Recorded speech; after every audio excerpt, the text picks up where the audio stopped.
اور تم زندگی کی بھیک مانگوگے مجھ سے، انہوں نے وارڈ بوائے کی طرف اشارہ کرتے ہوئے کہا تھا اور تن فن کرتے ہوئے وہاں سے چلے گئے۔ کشمش، مجھے تم سے بات کرنی تھی، ندی نے نگٹس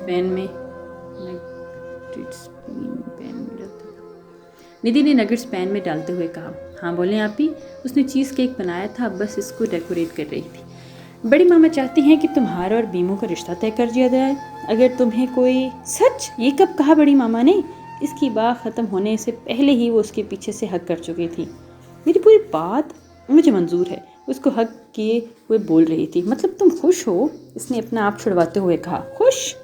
خوش لفظ تو بہت ہی چھوٹا ہے اس رشتے کے لیے، آپ نہیں جانتی بڑی ماما نے مجھے کتنا حسین تحفہ دینے کا پلان کیا ہے، اس نے چہکتے ہوئے کہا۔ کب سے پک رہی ہے یہ کھچڑی؟ اس نے اس کا کان مروڑتے ہوئے پوچھا تھا۔ اپنی کھچڑی تو مت کہیں، بریانی بیسٹ رہے گا، اس نے اپنے کان چھڑواتے ہوئے کہا۔ کیا بیمو بھی تمہارے ساتھ؟ نہیں آپی، ایسا کچھ نہیں ہے، یہ یک طرفہ محبت ہے، اس نے گہرا سانس ہوا کے سپرد کیا تھا۔ اگر اس نے انکار کر دیا تو؟ ندی کو اس کی خوشیاں چھن جانے کا بھی خطرہ ہوا۔ پھر قسمت، مگر جو محبت بیمو سے ہے اس کا حقدار کوئی اور نہیں ہو سکتا۔ اس کی آنکھوں میں نمی آئی تھی۔ ندی کے دل کو کچھ ہوا تھا اور اگر اس نے ہاں کر دی تو اس نے بات ادھوری چھوڑی۔ تو جلدی ہاتھ نہیں آؤ گی، اس کے تڑپا کے اس کو ماروں گی۔ اس کے چہرے پر خوشی دوڑی تھی اور مرجھایا چہرہ ایک دم سے تازہ ہو گیا تھا۔ ندی نے اس کی دائمی خوشی کے لیے کھڑے کھڑے جانے کتنی دعائیں کر ڈالیں۔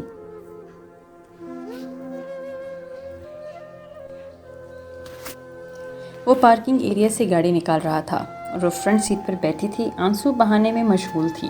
وہ پاس تھی، ساتھ تھی، تو ہادی کے دل کو عجیب انجانا سا سکون ملا تھا۔ بس کر دو دعا، اب ایسا بھی اس نے کچھ نہیں کہا جو تم آنسو بہاؤ۔ اس کے رونے سے اس کی عجیب گھٹن ہو رہی تھی۔ میں کس کی آنکھوں سے رو رہی ہوں؟ اس نے روتے ہوئے ہی سوال کیا تھا۔ ظاہر ہے اپنی آنکھوں سے، وہ اس کے بیتوں کے سوال پر حیران ہوا تھا۔ تو پھر تمہیں کون سا بل آ رہا ہے یا ٹیکس لگ رہا ہے؟ اس نے غصے سے کہا۔ زبان تو بہت چلتی ہے تمہاری، وہ اس کے جواب پر تپا تھا۔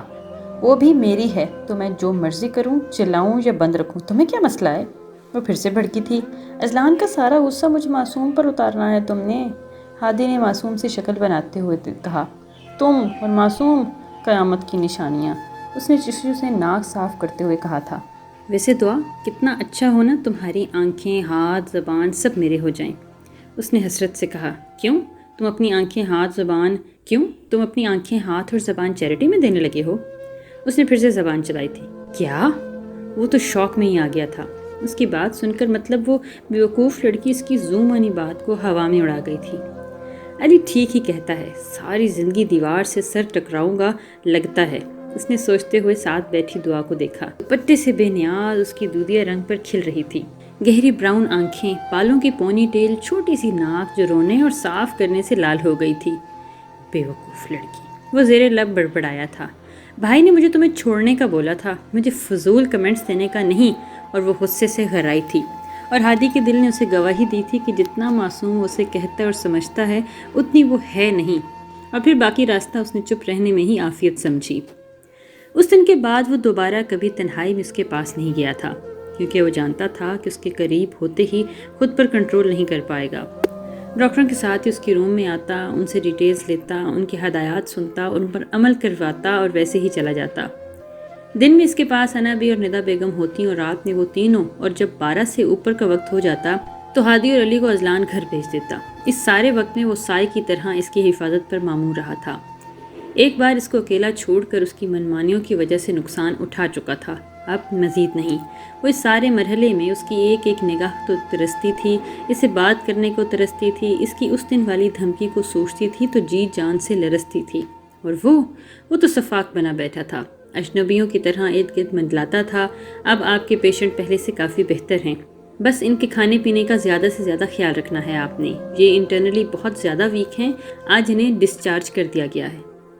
ڈاکٹر اذلان کو فجر کی رپورٹس دیکھ کر آگاہ کر رہا تھا۔ جی ٹھیک ہے، میں ڈسچارج سلپ بنوا لیتا ہوں، کہتے ہوئے باہر کی طرف بڑھا تھا۔